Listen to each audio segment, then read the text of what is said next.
예, 제가 이태리 월드컵에 참가했던 경험을 살려가지고 제 몸이 부서진 한이 있더라도 저희 한국팀이 꼭 월드컵 3회 진출하는데 큰 역할을 하겠습니다.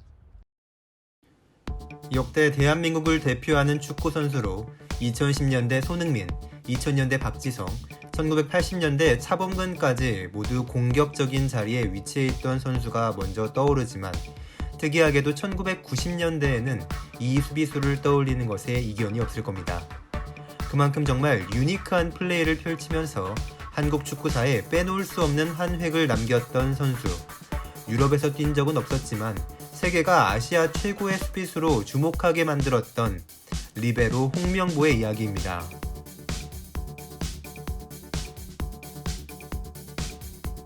(1969년) 서울 광진구에서 태어난 홍명보는 어린 시절 공부를 썩 잘하는 학생이었습니다. 공부와 함께 친구들과 축구도 즐겨 하던 홍명보는 광장초등학교 4학년 때 축구부가 생기자 흥미를 보여 입단을 희망했지만 아들이 공부하기를 원했던 부모님의 반대로 1년간 축구부를 구경만 하다가 5학년이 되어서야 축구부에 가입합니다.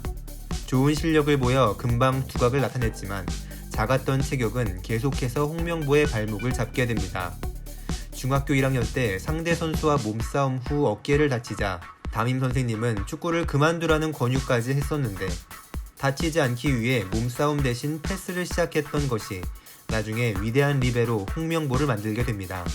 광희중학교를 거쳐 동북고등학교에 진학하고도 키가 170을 넘지 못했던 홍명보는 작은 체격 탓에 청소년 대표팀 한번 뽑혀보지 못했습니다. 키가 크고 싶어서 우유에 밥을 말아먹기도 했다던 홍명보는 우유밥의 효과였는지 고등학교 2, 3학년 때 키가 180 가까이 자라 키에 대한 걱정은 덜게 되었습니다. 신체 문제를 해결한 후 동북고에서 좋은 활약을 해 고려대학교에 진학할 수 있었던 홍명보였지만 1년 후배였던 서정원, 김봉수, 김병수 등의 천재들에 가려진 채 조용히 살림꾼 역할을 하는 미드필더로 뛰고 있었습니다. 홍명보는 3학년이 되던 해에 남대식 감독에 의해 포지션을 스위퍼로 바꿀 것을 권유받았었는데 수비수가 되기 싫었던 홍명보는 억지로 감독의 말을 들어야 했고 때문에 일반적인 수비수와는 다른 플레이를 시작하게 되었습니다. 수비를 보다가도 미드필더로 뛸 때처럼 공을 몰고 나가 침투 패스를 찔러주거나 골을 넣는 등 당시로는 혁신적인 플레이로 단숨에 눈길을 끌게 되었는데 청소년 대표팀 한 번 뽑혀본 적 없던 홍명보는 이회태 국가대표 감독에 의해 단숨에 성인 대표팀의 부름을 받게 됩니다. 이때가 1990년 이탈리아 월드컵을 단 넉 달 앞둔 시점이었는데 주전 수비수였던 조민국의 부상으로 대신 발탁된 홍명보는 단숨에 많은 기회를 받았습니다. 남는 등번호인 20번을 받은 홍명보는 이후로 이 등번호를 자신의 트레이드마크로 오랫동안 유지하게 되는데 월드컵에서 대한민국 팀은 3전 3패로 탈락했지만 3경기를 모두 풀타임 출장한 홍명보는 졸지에 좀 주목받던 대학생에서 월드컵을 주전으로 뛴 전국적인 수비수로 변신합니다. 이제 대학교 졸업을 앞둔 홍명보는 황선홍과 함께 포항제철팀에 입단할 것이 예정돼 있었는데 당시의 드래프트 제도는 이미 월드컵까지 경험한 홍명보, 황선홍 등의 대학생을 담기에는 너무 조건이 좋지 않았기 때문에 홍명보와 황선홍은 드래프트를 거부해 파문이 일었습니다. 이에 포항은 두 선수를 더 나은 조건과 함께 아마추어 신분으로 영입했고 드래프트에 응하지 않은 선수는 3년간 K리그에서 뛸 수 없다는 규정 때문에 황선홍은 독일 유학을, 홍명보는 9년제를 먼저 해결하고자 입대를 보내게 됩니다. 6개월간 방위로 복무하며 상무팀에서도 활약한 홍명보는 1년 후 다시 드래프트를 신청하며 포항에 제대로 입단할 준비를 하는데 드래프트 4순위였던 포항 대신 3순위였던 유공이 홍명보를 지명하면서 문제가 꼬이게 됩니다. 이미 1년 전 홍명보에게 거액의 계약금까지 주었던 포항은 어떻게든 홍명보를 데려오기 위해 1, 2번으로 지명한 김진영과 조정연에 이어 기존 선수였던 이석경까지 내주는 1대3 트레이드로 홍명보를 데려오게 됩니다. 딱 봐도 어이가 없는 이런 상황은 당시 만연했던 구단 간의 드래프트 담합의 결과물이었고 많은 혼란을 야기했습니다. 어쨌든 1992년 힘겹게 입성한 프로에서 홍명보는 첫 시즌부터 맹활약을 펼쳐 팀을 우승으로 이끈 후 대회 MVP에 선정되며 포항의 노력에 보답했습니다. 93년에는 국가대표로 무려 18경기를 뛰느라 프로팀에서 제대로 활약하지 못했던 홍명보는 이듬해 94 미국 월드컵을 맞이하게 됩니다. 한국팀은 강호, 스페인, 독일과 함께 C조에 편성돼 있었는데 첫 경기였던 스페인과의 대결에서 경기 초반 나달이 퇴장당해 수적 우세를 가지고 있었음에도 두 골을 먼저 허용해 패색이 짙어졌습니다.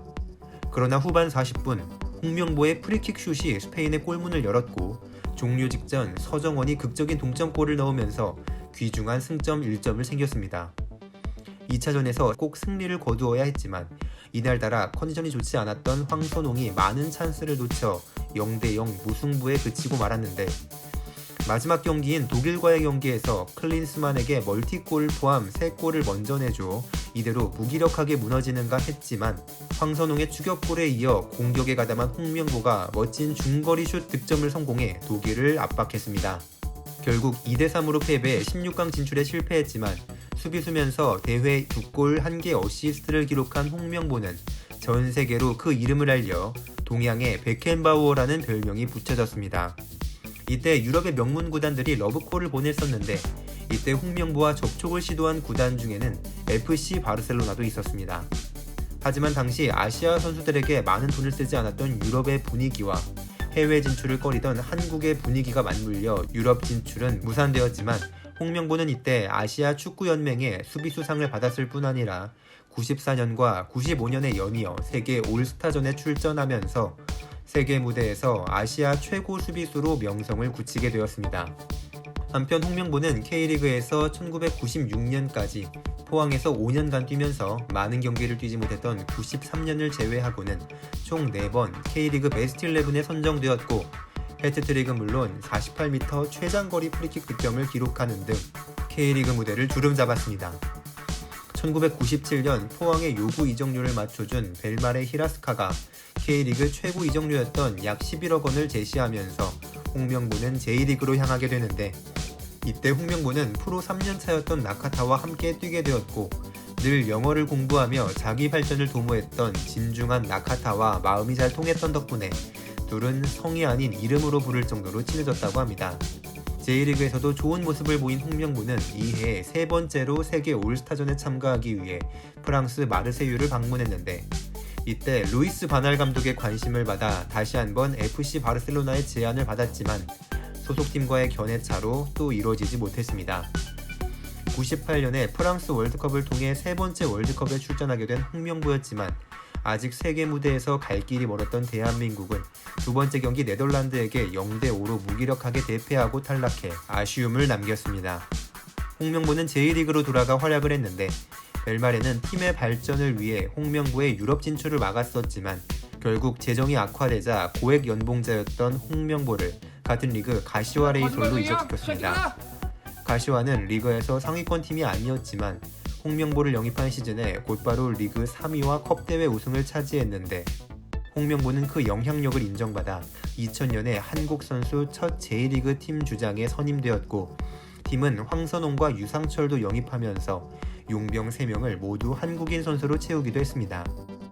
이 시즌 J리그 베스트 11에 선정되는 등 변함없는 기량을 선보인 홍명보는 J리그에서도 많은 인기를 얻고 있었는데 일본의 한 유명 만화 작가는 홍명보의 이야기를 그린 만화를 출간해 화제가 되기도 했으며 인기 애니메이션에서도 뜬금없이 이름이 언급되는 등 여러모로 한국인 하면 홍명보라는 이미지를 새길 정도로 좋은 영향력을 과시했습니다. 2001년 시즌 도중 자신을 영입했던 니시노 감독이 성적 부진으로 해임되자 이에 책임감을 느꼈고 2002 월드컵을 앞두고 자국에서 뛰고 싶어져서 시즌 후 재계약을 하지 않고 포항 슬러스로 복귀합니다. 이 당시 국가대표팀에 새로 부임한 히딩크와 홍명보 사이에는 묘한 긴장감이 흘렀는데 이전까지 대표팀에서 늘 홍명보를 중심에 둔 3백을 기용했었지만 히딩크는 세계 흐름에 맞는 4백으로의 변화를 시도했습니다. 4백으로의 변화는 홍명보의 영향력이 줄어드는 것을 의미했는데 홍명보 3백이 너무나 익숙했던 수비진들은 갈피를 잡지 못했습니다. 이때 홍명보를 부상 등의 이유로 기용하지 않았던 히딩크호에서 송종국이 중앙수비로 활약해 포스트 홍명보로 불리는 등 홍명보 위기론이 나오기도 했는데 결국 히딩크는 팀의 중심을 잡아줄 리더를 필요로 했고 다시 3백을 선택하면서 홍명보가 재등장하게 됩니다. 그러면서도 히딩크는 이천수에게 가서 명보라고 말해보라고 시키는 등 대표팀 내 한국식 선후배 문화를 없애고자 노력했습니다. 홍명보는 히딩크의 이런 의도를 잘 받아들여 팀을 이끌었고 전 경기를 출장하며 4강을 이끌었는데, 이 대회에서 홍명보와 관련된 몇몇 스토리로 미국과의 경기에서는 득점 시 쇼트트랙 세레머니를 하자고 제안해서 안정환의 득점 후 국민들을 열광케 했던 셀레브레이션을 탄생시키기도 했으며, 이영표 선수에 의하면 스페인과의 경기에서는 히딩크 감독이 홍명보를 승부차기 5번 키커로 지정하자 처음에는 부담이 돼 거부를 했으나 주장이 이 중압감을 해결해야 한다는 히딩크 감독의 지시로 결국 5번 키커로 나서게 되었습니다. 홍명보는 부담감을 이겨내고 성공시켰고 흔하게 볼 수 없었던 화환한 웃음을 선보였는데, 이 장면은 한동안 애국가의 마지막 장면을 장식했습니다. 이렇게 평소 실수가 잦지 않았던 홍명보는 아쉽게도 월드컵 마지막 경기인 터키와의 3, 4위전에서 실수를 저지르고 마는데, 경기가 시작되자마자 볼 컨트롤을 잘못해 하칸 스코르에게 11초 만에 득점을 내줬고, 덕분에 하칸 스코르는 월드컵 역사상 가장 빨리 득점한 선수로 이름을 유지하고 있습니다. 이 실수에도 불구하고 대회 내내 주장으로 맹활약한 것을 인정받아 유상철과 함께 2002 월드컵 공식 베스트 11에 선정되었고, 이런 활약에 미국 리그 LA 갤럭시는 홍명보 영입에 열을 올렸습니다. 하지만 제시받은 이정도가 너무 적어 협상은 결렬되었고, 6년 만에 돌아온 K리그에서 19경기를 뛰며 좋은 활약을 펼친 홍명보는 통산 5번째 K리그 베스트 11에 선정되었습니다. 11월에는 국가대표팀이 브라질을 상대로 패배하긴 했지만 2대3으로 접전을 펼친 경기를 통해 홍명보는 대표팀에서 은퇴를 했고, 시즌이 끝난 후에는 LA 갤럭시에게 더 나은 조건을 이끌어내 한국인 최초 메이저리그 사커에 진출합니다. 미국의 축구리그는 당시에도 좋은 리그는 아니었지만 미국의 선진 스포츠 문화를 배우고 공부도 하면서 선수 생활을 마무리할 생각이었는데, 첫 시즌이 끝난 후 외국인 선수 베스트 11에 등극했고 올스타전에 출전하는 등 활약을 인정받은 홍명보는 미국 리그의 한국 선수들에 대한 좋은 인상을 남겨주었고, 이후에 이영표, 김기, 황인범 등의 선수들이 좋은 활약을 할 수 있는 선례를 남겨주었습니다. 홍명보는 LA 갤럭시와 2년의 계약이 마무리된 후 본격적으로 지도자 길을 걷기 위해 은퇴를 선언합니다. 공격하는 수비수 리베로는 그 역할의 어려움 때문에 세계에서도 많은 선수들이 성공하지 못했었습니다. 독일하면 베켄바우어, 이탈리아의 바레시, 독일의 마티아스 잠머처럼 한국에도 세계 무대에서 언급할 수 있었던 홍명보라는 리베로가 있었던 것은 분명 자랑스러운 기록이라고 생각합니다. 2012 올림픽 동메달로 국민들에게 최고의 선물을 안겼지만 2014 월드컵을 통해 지도자 경력에 큰 낙인이 찍혀버린 홍명보 감독. 현재는 대한축구협회의 전무이사로 활동하고 있지만 언젠가는 그라운드에서 다시 재기를 노릴 날을 기다려보겠습니다. 구독과 좋아요 버튼 꼭 부탁드리겠습니다. 감사합니다.